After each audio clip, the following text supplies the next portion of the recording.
روز هجران و شب فرقت یار آخر شد.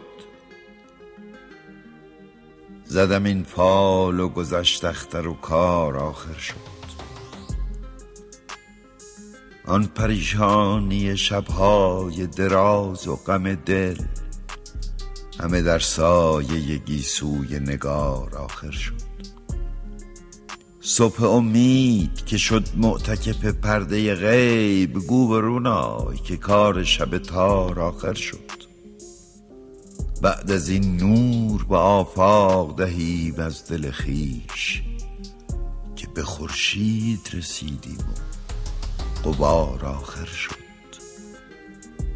شکر ایزد که به اقبال کلهگوشه گل نخوت باد دی و شوکت خار آخر شد.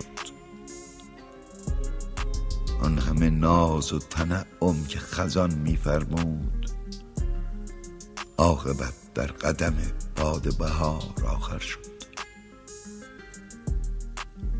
باورم نیست ز بدعهدی ایام هنوز قصه قصه که در صحبت یار آخر شد. ساقیا عمر دراز و قدحت پر می باد، که به تدبیر تو تشویش خمار آخر شد. گرچه آشفتگی کار من از زلف تو بود، حل این عقده هم از زلف نگار آخر شد.